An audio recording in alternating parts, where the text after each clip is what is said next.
सुप्रभात छात्रों। हम देख रहे हैं आधुनिक काल की राजनीतिक जो परिस्थिति है इसमें कैसे घटनाएं घटित हो रही है। 1920 में महात्मा गांधी जी ने कांग्रेस की धुरा अपने कंधे पर ले ली और उन्होंने हिंदू और मुस्लिमों को एक करके यानी असहयोग आंदोलन प्रारंभ कर दिया। और असहयोग आंदोलन में क्या क्या शामिल था, तो इसमें विदेशी वस्त्रों का त्याग, सरकारी नौकरी का त्याग, न्यायालय, स्कूल, कॉलेज आदि पर बहिष्कार कर दिया, यानी स्वदेशी का जिक्र कर दिया है। और विदेशी कपड़े जो दे उसको जलाया गया। सरकारी नौकरी करने वाले जो लोग हैं उन्होंने यानी नौकरियां छोड़ दी और फिर न्यायालयों में जो वकीली का काम कर रहे थे उसे भी उन्होंने बंद कर दिया। और उसके साथ साथ school college, government school college में पढ़ने वाले जो छात्र थे उन्होंने भी अपनी पढ़ाई वहीं पे छोड़ दी। इसमें बहुत सारे लोग सम्मिलित थे। ब्रिटिश सरकार के दमन चक्र के फलस्वरूप बड़े बड़े नेताओं जैसे मोतीलाल नेहरू, लाला लाजपत राय आदि को जेल भिजवा दिया। तो ऐसे दमन चक्र, ऐसे ये जो लाला लाजपत राय, लाल पाल बाल, तो ये जो है वे यानी बहुत तीव्र माने जाते हैं। यानी उनका खून जो है वह अन्याय के प्रति यानी बौखला जाता है। इसी कारण लाल बाल पाल को उन्होंने उसी समय यानी क्या अंग्रेजों ने बंदी बनाया है।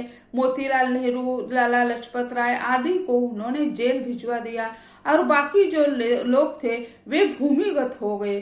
पकड़ जाते तो क्या जेल में भर्ती करते। और सामान्य जनता जो है अब वह यानी स्वतंत्रता संग्राम के लिए लोग सचेत हो रहे थे। ऐसी समय उन्होंने ये जो काम करने वाले बड़े लोग हैं उन्हें जेल में बंदी कर दिया। इसी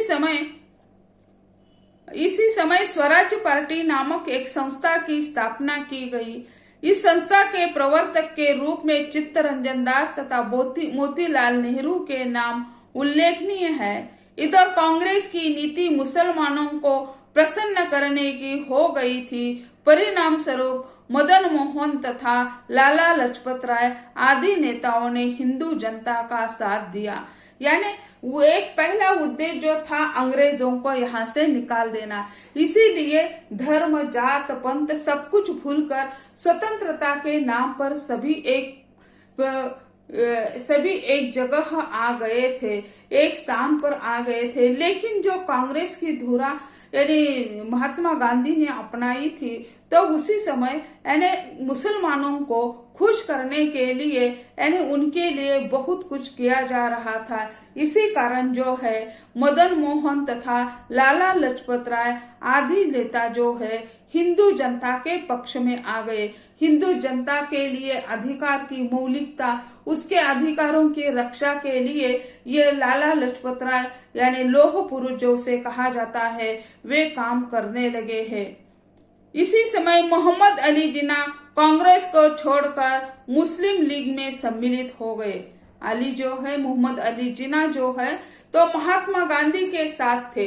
लेकिन क्या है, महात्मा गांधी के साथ होते हुए भी उन्होंने यानी अपना कांग्रेस छोड़ दिया और वे मुस्लिम लीग में सम्मिलित हो गए। जैसे हम देखते हैं महात्मा गांधी तो पहले से बैरिस्टर बनकर आए हैं, उन्हें सब कानून पता है। और जवाहरलाल नेहरू भी यानी कानून की पढ़ाई करके विदेश से आए हैं।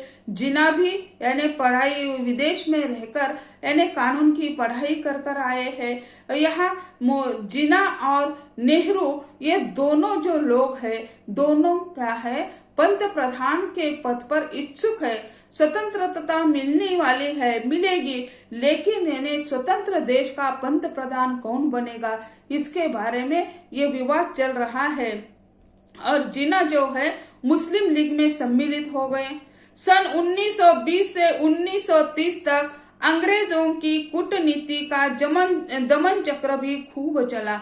1920 से 1930 तक जो है जो तीखे जो राजनेता है या किसी संस्था के प्रवर्तक है तो अंग्रेजों ने उसको यानी जेल में बंदी बनाकर रखने का यानी दमन चक्र जो है दमन चक्र खूब चलता रहा। 1930 में एक भयंकर सांप्रदायिक दंगा हुआ जिसमें गणेश शंकर विद्यार्थी को अपने प्राण न्योछावर करने पड़े। यानी गणेश शंकर विद्यार्थी जो है एक पत्रकार के रूप में कार्य करते थे और 1930 में एक सांप्रदायिक दंगा हुआ और उसमें वे मारे गए और 1931 से 35 तक का समय कमीशनों, पैक्टों और संधियों का समय था। 1931 से 35 तक जो है अंग्रेज सरकार जो है अलग अलग संधियां करते थे, अनेक सहूलत देते थे। ऐसे कारण कहा जाता है कि पैक्टों और संधियों का समय माना जाता था। 1937 में निर्वाचन हुए, उसमें भारत के अधिकार में कांग्रेस के मंत्रिमंडल बने, किंतु 1939 में उन्हें त्याग देने पड़े। 2 साल में ही 67 में निर्वाचन हुआ कांग्रेस के पक्ष में, कांग्रेस की स्थापना हो चुकी थी। यही पक्ष, एक ही पक्ष था, दूसरा पक्ष उसी समय नहीं था। निर्वाचन हो गए, सभी मंत्रिमंडल बने, लेकिन मुख्य अधिकार तो अंग्रेजों के पास थे। इसी कारण उन्होंने क्या कर दिया, इन सभी कांग्रेस नेताओं ने, मंत्रिमंडल के लोगों ने त्यागपत्र दे दिए हैं, क्योंकि अंग्रेजी सरकार ने भारतीयों के सम्मति की बिना भारत के द्वितीय विश्व युद्ध में सम्मिलित होने की घोषणा कर दी। उसी समय 1939 में जैसे द्वितीय विश्व युद्ध प्रारंभ हुआ था और उसी समय भारत का मंत्रिमंडल बन चुका है। मंत्रिमंडल की सम्मति के बिना ही अंग्रेज सरकार ने द्वितीय विश्व युद्ध में हिंदुस्तान भारत सम्मिलित होगा यह घोषणा कर दी। यह बात कांग्रेस, उसी समय के कांग्रेस मंत्रिमंडल को मंजूर नहीं थी, इसी कारण उन्होंने इस्तीफा दे दिया। बिना लोगों को पूछे बिना ही उन्होंने पहले विश्व युद्ध में तो पहले हिस्सा लिया था, बहुत सारे सैनिक हिंदुस्तान के मारे गए थे। अब द्वितीय विश्व युद्ध में भी उन्होंने निर्णय ले लिया कि हिंदुस्तान उसमें हिस्सा ले लेगा। सन 1940 में पाकिस्तान की मांग की गई, फिर हिंदुस्तान, पाकिस्तान दोनों अलग अलग देश निर्माण करने की नीति जो है अंग्रेजों की है। दोनों में झगड़ा लगाकर अंत बार वे चले गए हैं। 1942 में भारत छोड़ो प्रस्ताव पास किया, जिसके फलस्वरूप असंख्य गिरफ्तारियां हो गई। कांग्रेस के सभी प्रमुख नेताओं को जेल में बंद कर दिया। 1942 में जो भारत छोड़ो आंदोलन चल रहा था, सभी जगह चल रहा था, अंग्रेजों के खिलाफ चल रहा था, तो अंग्रेजों ने क्या कर दिया, भारत छोड़ो आंदोलन का नारा देने वाले प्रमुख कांग्रेस के नेता जो है उन्होंने जेल में बंद कर दिया, गिरफ्तारियां कर दी। कांग्रेस के सभी नेताओं को जेल में बंद कर दिया गया।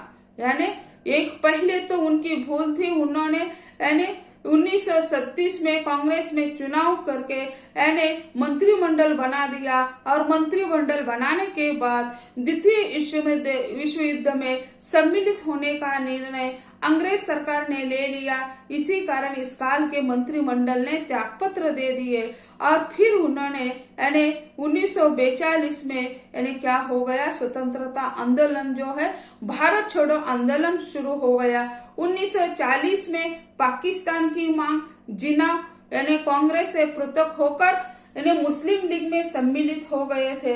इसी कारण अनेक समस्याओं से घिरा हुआ ये भारत दिखाई देता है। तो कांग्रेस के प्रमुख नेताओं को जेल भिजवा दिया गया।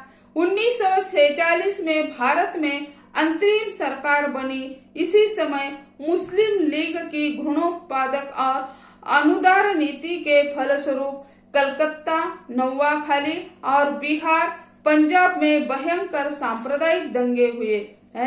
जैसे उसी समय 1946 में अंतरिम सरकार बनी और उसी समय हिंदू मुस्लिम के दंगे निर्माण हो गए। तो कहाँ बन गए, कलकत्ता, नौवाखाली, बिहार, पंजाब में यह सांप्रदायिक दंगे निर्माण हो गए। 15 अगस्त 1947 को भारत स्वतंत्र हो गया, लेकिन आज जैसे हम देखते हैं तो यानी 46 में जैसे हम देखते हैं ये सांप्रदायिक दंगे हो गए, नौवाखाली हो, कलकत्ता हो, बिहार हो या पंजाब हो, तो यानी देशी समस्या अब निर्माण हो गई। अंग्रेजों को यानी हम खदेड़ रहे हैं, हिंदुस्तान से निकाल रहे हैं, लेकिन जाते समय उन्होंने ऐसे कई बोझ यानी बीज बो दिए कि आज तक हम उसको निकाल नहीं सके हैं। 15 अगस्त 1947 में भारत में स्वतंत्रता का दीपक आया। आज के स्वतंत्र राष्ट्र की चेतना और अंतरराष्ट्रीयता के रूप में विकसित हो रहा है। भारत के पंचशील के संदेश युद्धों की विभत्सता का समस्त मानव जाति के लिए अमर देन है। हिंदी साहित्य में इस नवजागरण और नवराष्ट्रीय चेतना का केवल अनुसरण ही नहीं किया, वरना उसे प्रेरित भी किया और इसका मार्ग भी प्रशस्त कर दिया। भारत में पंचशील के तत्व है, चाहे बौद्ध धर्म हो, चाहे जैन धर्म हो। जैसे पंचशील के तत्व जो है, द्वितीय विश्व युद्ध होने के बाद भी यूनेस्को ने पंचशील तत्वों का पंचशील तत्वों को उन्होंने अपना दिया है। तो पंचशील तत्व क्या है कि यानी किसी पर अकारण आक्रमण नहीं करना, यानी उसे अहिंसावादी जो तत्व है वो पंचशील के तत्व है।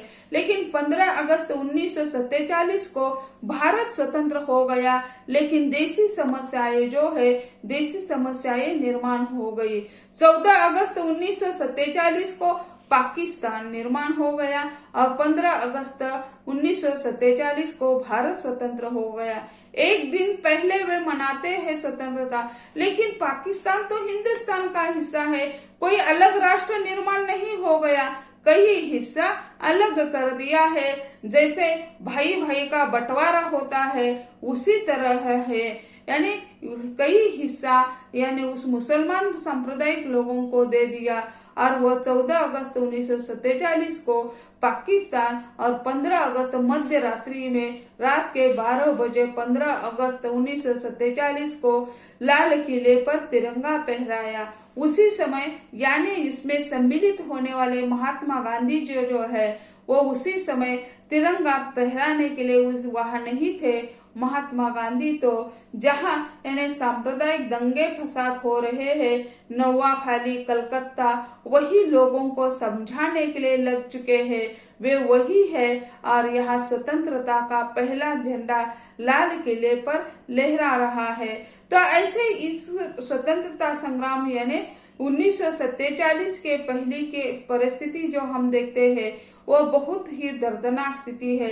आर्थिक, सामाजिक, राजनीतिक, सांस्कृतिक अनेक दृष्टि से हिंदुस्तान का पतन हो गया था।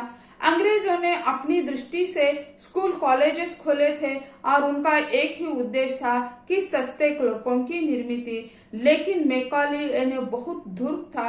उन्होंने कहा कि उन्हें बौद्धिक दृष्टि से जब तक हम कमजोर नहीं बना देते तब तक यह भारत हमारे मुट्ठी में नहीं आएगा। इसी कारण उन्होंने पहला हमला जो है वो बौद्धिक स्तर पर कर दिया। उनकी पद्धति की शिक्षा अपनाई। हमारे यहाँ जो गुरुकुल शिक्षा पद्धति थी, रटने की पद्धति थी, उसी को उन्होंने बंद कर दिया और मैकाले की शिक्षा पद्धति जो है वो क्या कर देती है, पिरामिड की तरह होती है। हमें यानी हमारी जो नींव है वो पक्की होने के सिवाय ऐसी हिलती उड़ती जा रही है। आज तक की शिक्षा का स्तर हम देखते हैं तो मैकाले शिक्षा पद्धति पर आधारित है। इसी कारण आज की शिक्षा पद्धति उससे प्रभावित हो रही है। तो ऐसे प्रथम विश्व युद्ध, द्वितीय विश्व युद्ध, 1942 का भारत छोड़ो आंदोलन, महात्मा गांधी का यानी 1920 में स्वतंत्रता का यानी कांग्रेस की धुरा संभालना, 1937 में कांग्रेस का यानी निर्वाचन होना, फिर 1939 में उन्होंने त्यागपत्र देना, तो 1940 में पाकिस्तान की मांग होना, जिन्ना का कांग्रेस से पृथक होना, या अलग अलग दृष्टि से हम देखते हैं तो हिंदुस्तान स्वतंत्र होने के पहले अनेक विदेशी समस्याओं से जूझ रहा था और स्वतंत्र होने के बाद देशी समस्याओं से जूझ रहा है। यही स्पष्ट हमें राजनीतिक परिस्थिति में दिखाई देता है। तो छात्रों, आज हम यही ठहरेंगे। अगले लेक्चर में यानी उसी समय की जो सामाजिक परिस्थिति है उसके बारे में हम चर्चा करेंगे। धन्यवाद।